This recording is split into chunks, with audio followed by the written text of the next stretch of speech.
The NBA is back, people! Another offseason is in the books, and now the battle for the Larry O'Brien Trophy begins anew. But not all 30 teams will take part in that battle in earnest. Some teams are just along for the ride, and some teams are, tragically, the Washington Wizards. With that said, here are our rankings of all the legitimate contenders for the 2023-2024 NBA title. And if your team didn't make it onto this list, take it up with them, not me.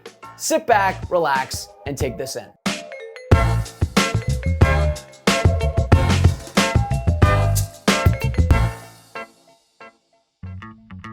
This episode is presented by DQ Canada. Alright, let's get into it. Throughout NBA history, only a dozen championship teams have successfully run it back, but the Nuggets are as well equipped as any recent champion to do it. Nikola Jokic and Jamal Murray are two superstars in their primes, and with the shooting touch of Michael Porter Jr. and Aaron Gordon's all-around effectiveness, this team boasts a combination of star power and depth that's currently unrivaled. The Bucks were going to be a handful before they got Damian Lillard. Now, they have maybe the most dangerous offensive duo in the league. Their pick and roll potential is absurd, and Lillard's presence is going to create even more space for Giannis, who's now poised to break the career-high points per game mark he set last season. A major offseason transformation has arguably turned the 57-win Celtics into a better team. The additions of Kristaps Porzingis and Drew Holiday give Boston 4 All-Stars in their starting lineup. And the Celtics also have a decent amount of draft capital to move should they need to make a trade for midseason reinforcements. This is as dangerous as the Celtics have looked at any point since 2021. Heading into year 21, LeBron James is still an absolute behemoth. And if he and his primary supporting cast can stay healthy, Los Angeles is as dangerous as any team. That's a huge if, of course, but last year, when LeBron, Anthony Davis, and Austin Reeves were all on the floor together, the Lakers outscored their opponents by more than 10 points per 100 possessions. And that includes the postseason. Between Kevin Durant, Devin Booker, and Bradley Beal, the Suns' offense is an embarrassment of riches. And while the Yusuf Nurkic for DeAndre Ayton swap may be a wash in terms of on-court production, getting rid of the disgruntled center will be a big boon for the vibes in Phoenix. Both Klay Thompson and Steve Kerr are heading into the final years of their contracts, but there's no reason this Warriors dynasty can't end on a high note. Even with their aging core, the Warriors finished second in the league in pace last season and second in points per game. Plus, not only do they have CP3 bolstering their rotation now, but they also have a bevy of assets to trade if it's looking like they're going to be in the mix for a title at mid-season.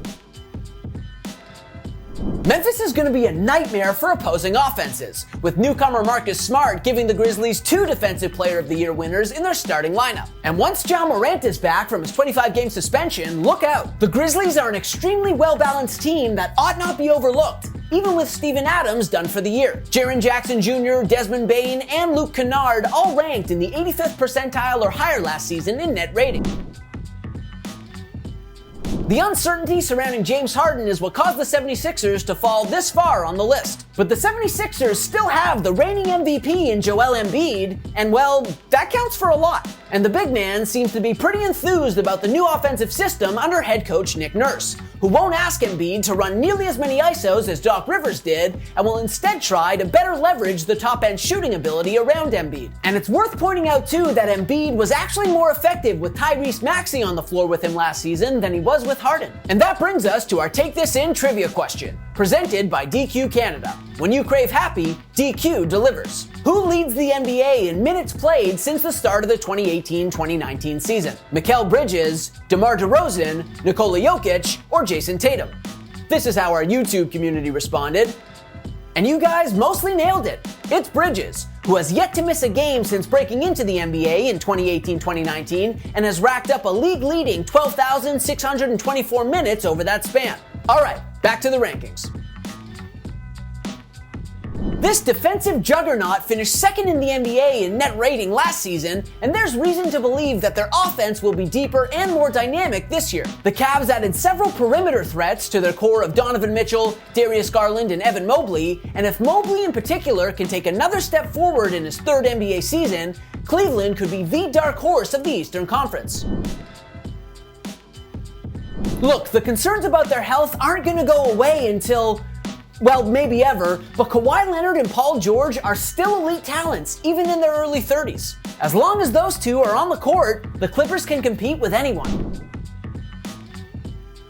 The reigning Eastern Conference champions didn't exactly have a banner offseason, missing out on Damian Lillard and every other impact player, while losing Gabe Vincent and Max Strus from what was already a bottom 5 offense a year ago. However, the triumvirate of Tyler Hero, Bam Adebayo, and Jimmy Butler gives Miami an extremely high floor. And if youngsters Nikola Jovic or Jaime Jaquez Jr. can turn into immediate contributors, the Heat could once again play deep into the postseason.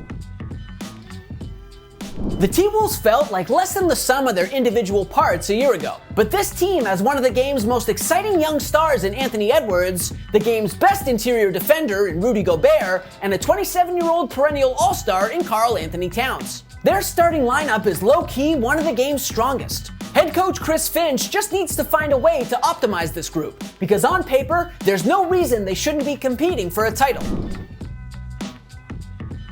As disappointing as the early returns were for Luka Doncic and Kyrie Irving in Dallas, how can you not be cautiously optimistic at least about this duo moving forward? Doncic is a singular talent coming off the best season of his extraordinary young career. Irving, for all his faults, is still electrifying at the age of 31. The two superstars have now had plenty of time to work on their chemistry too, and Dallas bolstered the group around them this offseason, adding both size and defense. Underestimate the Mavs at your own peril.